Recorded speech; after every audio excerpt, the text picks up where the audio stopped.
कस्तो पो रहेछन् नयाँ युवा पुस्ता राजनीति गर्न आएका भर्खर आएका पिढीहरू कस्ता पो रहेछन् भनेर हामीलाई हेर्न पनि आइदिनु भएको छ। यहाँहरूलाई धेरै धेरै धन्यवाद। हरेक कुराको पुस्तान्तरण हुने गर्छ र पुस्तान्तरण हुनु भनेको यो नेचुरल्ली नै पुस्तान्तरण हुनुपर्ने हो। तर हाम्रो नेपालमा विडम्बनाका साथ भन्नुपर्छ राजनीतिमा पुस्तान्तरण र हस्तान्तरण हामीले लामो समयदेखि देख्नै पाएका छैनौँ। जसरी राजनीति गरिन्थ्यो र जसले राजनीति गर्थे त्यही व्यक्तिहरूले त्यही हिसाबले राजनीति गरिराखेका छन् र तिनै व्यक्तिहरूले अहिलेसम्म राजनीति गरिराखेका छन्। यहाँहरू सबैजनालाई थाहा होला म जन्मिनुभन्दा अगाडि प्रधानमन्त्री भएका व्यक्तिहरू अहिले पनि प्रधानमन्त्री बन्छु भनेर अगाडि बढिराख्नु भएको छ। पुस्तान्तरणको कुरै छाडौँ। बुवा जवान हुँदाखेरि घर चलाउनुहुन्थ्यो र अहिले बुवाले आफै चलाउनुहुन्छ घर, अरूले जिम्मा दिइसक्नुभयो। उहाँले त आफ्नो घर चलाउने जिम्मा दिइसक्नुभयो भने यो नेपाल चलाउने जिम्मा कसैलाई पनि दिएन। मेरो हजुरबुवाको पुस्ताहरू अहिले पनि हामी नै चलाउँछौँ भनेर अगाडि बढिराख्नु भएको छ। मेरो बाबाको पुस्तालाई हस्तान्तरण गरिएन, मेरो पुस्तालाई पनि दिन खोजिएको छैन। नाति नातिनाको पुस्ताहरू देश चलाउनको लागि अगाडि बढिसके तर पुस्तान्तरणको नामो निशाना कहीँ पनि छैन। आजभन्दा 40 वर्ष अगाडि जब हामी कुनै पनि व्यक्तिलाई केही सूचना अथवा केही खबर पठाउनु पर्यो भने हामी चिठी लेखेर पठाउने गरिन्थ्यो।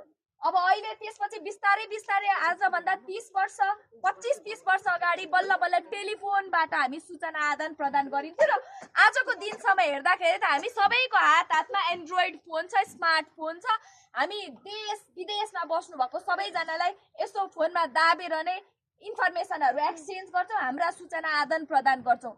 टेक्नोलोजी कहाँदेखि कहाँसम्म आइसक्यो तर राजनीतिमा पुस्तान्तरण र हस्तान्तरण नेपालमा चाहिँ हुन सकेन। यो बडो विडम्बनाका साथ भन्नुपर्ने हुन्छ र बाबाको पुस्तालाई दिएनन् भन्दै गर्दाखेरि अब मेरो पुस्ता नै राजनीतिमा आउनु पर्छ है। अघि बुवाले कस्तो मिठो प्रसङ्ग जोड्नु भयो। स्वास्थ्य, शिक्षा र रोजगारीको आवाज उठाउनु भएको बुवा जवान हुँदादेखि अहिलेसम्म पनि यही आवाज उठाइराख्नु भएको छ। 40 वर्ष भयो होला बुवाले अब त स्वास्थ्य, शिक्षा निःशुल्क सँगसँगै गुणस्तर हुने र समान पनि पाउनुपर्छ भनेर बोल्नु भएको, रोजगारी सृजना हुनै पर्छ भनेर आजभन्दा 40 वर्ष अगाडिदेखि भन्नुभएको तर अहिले पनि जस्ताको तस्तै नै छ। हुन त नेपालको संविधान 2072 मा सुनौलो अक्षरमा त लेखिएको छ स्वास्थ्य र शिक्षा निःशुल्क दिन्छौँ भनेर लेखिएको छ। तर त्यो कार्यान्वयन गर्नको लागि, इम्प्लिमेन्टेसन गर्नको लागि 10 वर्ष हामीले कुरिसक्यौँ तर खोइ त आजको दिनसम्म कार्यान्वयन फितलो भएको छ। कार्यान्वयन गर्नको लागि पुँजी व्यवस्थापन पनि गरिएको छैन। 1 वर्ष अप्ठ्यारो हुन्थ्यो होला, 2 वर्षसम्म अप्ठ्यारो हुन्थ्यो होला, तेस्रो वर्षदेखि त अलिअलि पुँजी व्यवस्थापनमा राज्यले काम गर्नु पर्थ्यो होला नि। 10 वर्षसम्म आइसक्दाखेरि पनि संविधानमा लेखेर मात्रै भएन, कार्यान्वयन 10 वर्षसम्म गर्न असम्भव पक्कै पनि थिएन। र 5 वर्षसम्म त असम्भव भए पनि 6औं वर्षदेखि त सुरु गर्नु पर्थ्यो। अहिलेसम्म पनि अब भन्न त हुँदैन यसरी, कसैको भगवानको कानमा नपरोस्। तर आजसम्म पनि तपाईँ हाम्रो घरमा यदि कसैलाई ठुलो रोग लाग्यो भने हामीले त्यो छरछिमेकीले सापट्टि पैसा पो दिन्छ कि फलानुको जग्गा यति छ, मेरो जग्गा यो बेच्न पो सकिन्छ कि, अनि मात्रै अस्पताल लाग्ने, राम्रो अस्पताल लग्नको लागि हामी सोच्न बाध्य छौँ। आजको दिनसम्म पनि ठुलो रोग लाग्यो भन्दैमा हामी राम्रो अस्पताल लगेर उपचार गरौँ भन्ने सिचुएसनमा आजको दिनसम्म पनि हाम्रो अवस्था त्यो अवस्थामा छैन। अहिले पनि ऋण खोज्नुपर्ने बाध्यता छ।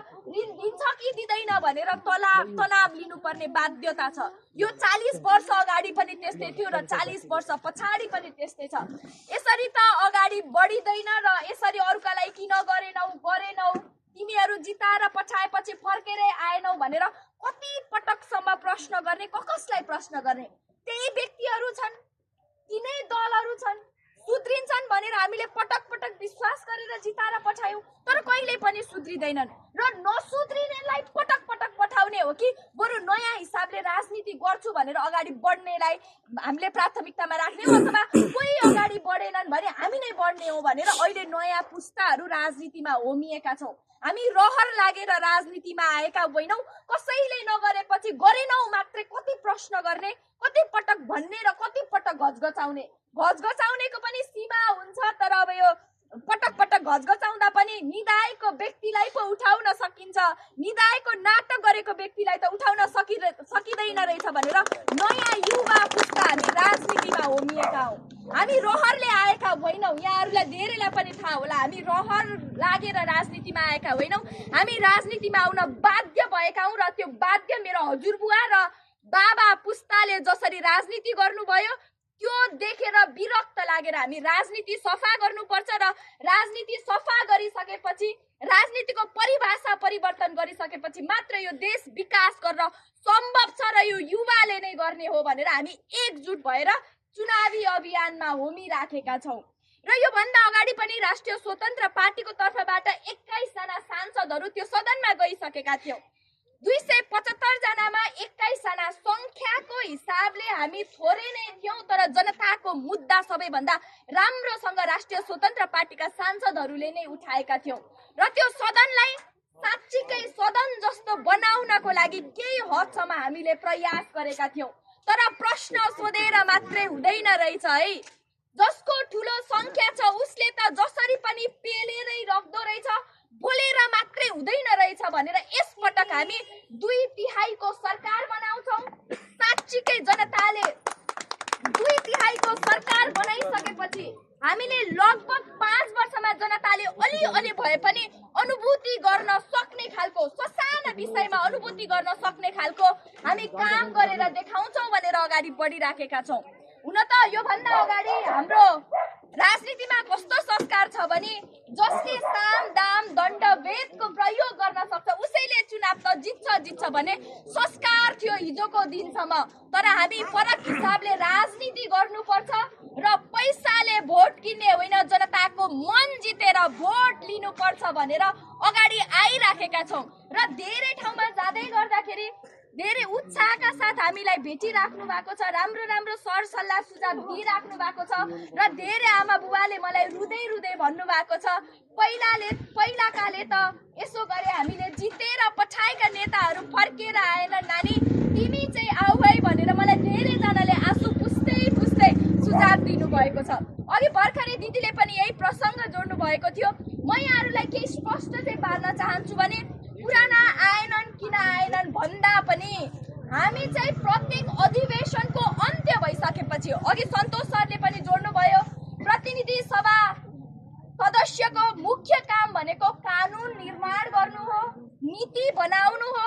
पहिला त हामी नीति बनाउन काम गर्छौँ, तर त्यो नीति बनाउने काम गरिरहँदा पनि प्रत्येक अधिवेशनको अन्त्य भइसकेपछि भनेको वर्षमा 2 वटा अधिवेशन हुन्छ।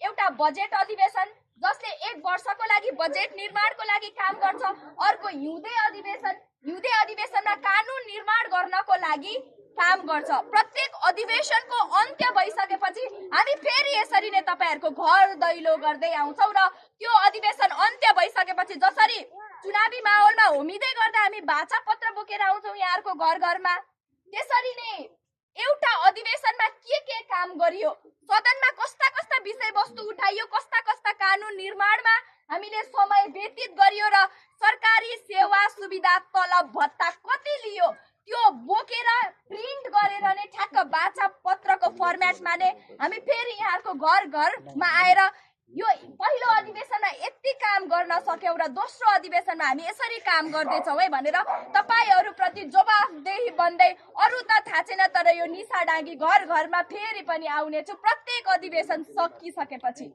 र अन्त्यमा म यहाँहरु समक्ष के अनुरोध पनि गर्न चाहन्छु भने केही समय अगाडि मेरो पुस्ता, युवा पुस्ता, नयाँ पिढी पुस्ता र अलिअलि अध्ययन गरेका पुस्ताहरू वाक्क दिक्क प्याक्क भएर सडकमा उत्रिनको लागि बाध्य भएको थियो। जेनजी पुस्ता रहरले सडकमा उत्रिएको थिएन बाध्य भएर। नेपालमा बस्ने सिचुएसनै छैन, सिपमूलक शिक्षा छैन, स्वास्थ्यको अवस्था भद्रगोल छ, रोजगारीको अवस्था कहीँ कतै पनि छैन र बाध्य भएर सडकमा उत्रिएको थियो। र जेनजी पुस्ता सडकमा उत्रिँदै गर्दाखेरि हाम्रो पुस्ताको मुख थुन्ने काम गरिएको थियो।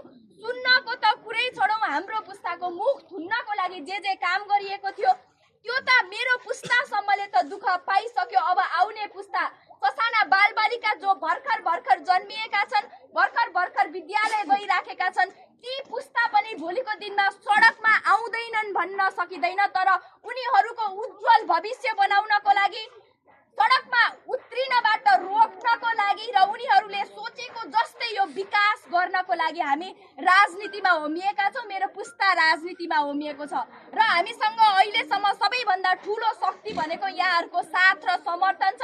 अरू हामीसँग केही छैन। तपाईहरूले साथ दिनुभयो भने, तपाईहरूले समर्थन गरिदिनु भयो भने नयाँ युवा पुस्ताहरू राजनीतिमा अगाडि बढ्छन् र पक्कै पनि हामीले 40 वर्ष अगाडिदेखि देखेका सपनाहरू बिस्तारै बिस्तारै पुरा हुँदै जान्छन्। हस्, धन्यवाद।